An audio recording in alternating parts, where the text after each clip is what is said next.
जी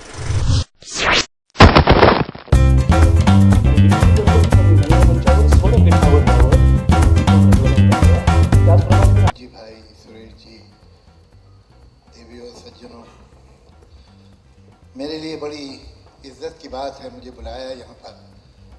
मुझे कितनी यादें एक निमंत्रण के साथ आई। मैंने अपनी ज़िंदगी में, मैं 14 बरस का था, पढ़ता था लखनऊ में, गर्मियों की छुट्टियों में आया था। मेरे पिताजी यहाँ रहते थे, फिल्मों में गाने भी लिखते थे। तो मैंने उनसे कहा, मैंने रिकॉर्डिंग नहीं देखी है कभी, मैं फिल्म की रिकॉर्डिंग देखना चाहता हूँ। तो कह ले अच्छा, कल तुम्हें ले चलेंगे, हमारे दोस्त हैं साहिर, उनका गाना रिकॉर्ड हो रहा है। तो महबूब स्टूडियो में गया। मैंने अपनी जिंदगी में जो पहली गाने की रिकॉर्डिंग देखी वो एन दत्ता जी की। आज की रात नहीं शिकवे शिकायत के लिए, आज की रात तो है सिर्फ मोहब्बत के लिए। रेशमी सेज है, महकी हुई तन्हाई है, आज की रात मुरादों की बारात आई है। महेंद्र कपूर जी ने गाया था, साहिर साहब ने लिखा था, महबूब स्टूडियो में। उस दिन मैंने वहाँ पर पहली दफ़ा तस्वीरें देखी थी, आनंद दत्ता जी को देखा। पहली दफ़ा तस्वीरें देखी थी, यश चोपड़ा जी को देखा। मुझे क्या मालूम था, करते हैं विमेन एम्पावरमेंट की बात करते हैं, जो गीत उन्होंने दे दिया है, औरत ने जन्म दिया मर्दों को, उसके आगे आज तक कोई गीत आया?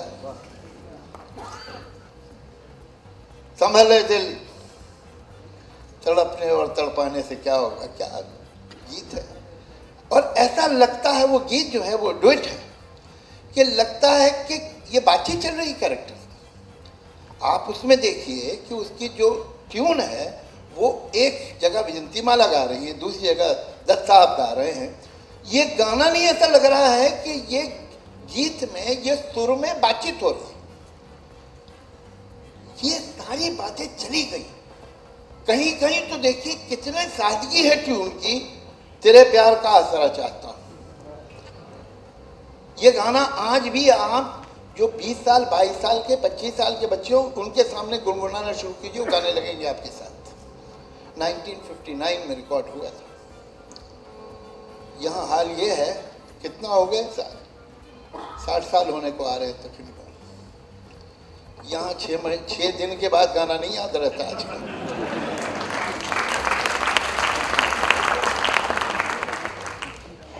कितनी पिक्चर है, साजना के गीत, धूल के फूल के गीत, ब्लैक कैट के गीत। मैं बड़ा, हालांकि कहते बाप दादों की बात पे खुद नहीं इतराना चाहिए, खुद अच्छा काम करो, लेकिन मुझे खुशी हो रही थी ये गाना सुन के। मैं तुम्हीं से पूछती हूँ, मेरे ही पिताजी का लिखा हुआ है। और बड़ी, मैं समझता हूँ हमारे लिए इज्जत की बात है कि मेरे फादर ने बहुत सी पिक्चरों में उनके साथ काम किया। तो यही हम उम्मीद करता हूँ मैं कि अगर हमें, जो लोग संगीत में हैं, जो लोग इस काम में हैं और फिल्मों में आज भी काम कर रहे हैं, अगर कोई भी श्रद्धांजलि देना चाहते हैं इन गुरु लोगों को, तो मास्टर, तो एक ही कि इनसे ये सीखें कि इनके अंदर जो भोलापन था, इनके अंदर जो सिंप्लिसिटी और सादगी थी। मैं समझता हूँ कि दत्ता जी हिंदुस्तानी फिल्म संगीत के उस दौर से संबंध रखते हैं जहाँ गीत और संगीत बराबर से जुड़े हुए थे, और जो संगीतकार था उसको गीत की और शायरी का समझ थी। आप उनके कोई भी अलग अलग लोगों ने उनके गीत लिखे हैं, लेकिन उनके किसी भी फिल्म का आप गीत देखेंगे तो वो बहुत अच्छा ही लिखा हुआ गीत। और जो उनकी ट्यून होती थी, बहुत सारे ऐसे गीत हैं जिनको मैं सुन के बता सकता हूँ कि ये ट्यून पे नहीं लिखे गए हैं, बल्कि इसकी ट्यून बनाई गई है। तो उनके जो शब्द ऐसे बैठे होते थे उनकी धुन में, और जिस तरह से उसको करते थे, तो वो कहानी का हिस्सा बन जाते थे। वो एक ऐसा, आजकल ये जो आइटम सॉन्ग कहलाते हैं, जैसा लगता है कि मदारी बंदर लेके आया, बंदर नचा के चला गया। ये जो गीत थे ये इनमें उस फिल्म की कहानी की आत्मा होती थी। उनकी ट्यून जो थी वो जो फिल्म का धर्म है उस धर्म से निकलती थी और उसमें होशियारी नहीं बल्कि सिंपलिटी, सादगी और लोगों के लिए आसानी थी। उनके गीत 50 साल पुराने, 55 साल पुराने, 60 साल पुराने हमको क्यों याद, क्या रीज़न? आज भी आप यही गाना भी जो था, आज की रात नहीं शिकवे शिकायत के लिए, या तेरे प्यार का आसरा चाहता हूँ, आज क्यों हमसे पर्दा है, कितने गीत, औरत ने जन्म दिया मर्दों को, मैं तुम्हीं से पूछती हूँ, मुझे मैं गिनता चला जाऊँ। ये गीत क्यों याद है मुझे इतने बरसों के बाद, और जो पिछले महीने रिलीज़ हुआ था मैं क्यों भूल गया हूँ? कोई तो कारण होगा। उस कारण को अगर हम लोग समझ लें और उसे वापस अपने संगीत में लाने की कोशिश करें तो मैं समझता हूँ यही सही श्रद्धांजलि है जो हम दत्ता जी को दे सकते हैं। सर, नरेंद्र मोदी जी ने योगा के लिए इंटरनेशनल डे बनाया, तो आपको लगता है योगा ये आपको ऐसा लगता है कि इस प्रोग्राम से उसका कोई संबंध नहीं? सवाल ऐसा लगता है आपको? सर है नहीं, लेकिन नहीं है ना, मैंने तो कभी काम नहीं किया उनके साथ, मेरे उनकी म्यूज़िक सुनी है। मेरे पिताजी ने उनके साथ ज़रूर बहुत से गाने लिखे हैं, बहुत सी पिक्चरें लिखी हैं। अभी यहाँ गाना जिसकी बड़ी तारीफ़ भी लता जी ने भी की और वो फिल्में गाया भी गया स्टेज पे। अभी मैं तुम्हीं से पूछती हूँ, मुझे तुमसे प्यार क्यों है, कभी तुम दगा ना दोगे, मुझे एतबार क्यों है। ये गीत जो है फिल्म थी ब्लैक कैट और जिसके प्रोड्यूसर थे जीपी सिप्पी, वही जीपी सिप्पी जो बरसों के बाद जिन्होंने मुझे ब्रेक दिया। तो इस गाने से मेरा रिश्ता सिर्फ ये नहीं है कि मेरे पिताजी ने लिखा था और दत्ता जी ने इसे कंपोज किया था, बल्कि ये भी है कि इस फिल्म के प्रोड्यूसर जो थे बहुत बरसों के बाद उन्हीं ने मुझे ब्रेक भी दिया। जो पहला ज़िंदगी में मैंने गाना रिकॉर्डिंग देखी थी वो थी धर्मपुत्र का गाना, आज की रात नहीं शिकवे शिकायत के लिए, दत्ता जी का। दत्ता जी ये गीत जो रिकॉर्ड कर रहे थे यश चोपड़ा के लिए कर रहे थे। ज़िंदगी में जो पहला मैंने गीत लिखा है वो भी मैंने यश चोपड़ा ही के लिए लिखा है। तो मेरे पिताजी की तो बहुत दोस्ती थी दत्ता जी से और इसी वजह से मैंने बचपन में उन्हें देखा भी बहुत बार। और ये तो एक अलग पर्सनल बात हुई। इम्पोर्टेंट बात ये है कि काम जो ये लोग करके गए हैं इस दौर में, जितने बड़े संगीतकार थे उनमें से एक दत्ता जी भी हैं। वजह क्या है? कोई मोहब्बत में, रिश्तेदारी में, प्यार में थोड़ी उनके गाने हमको आज तक याद रह गए।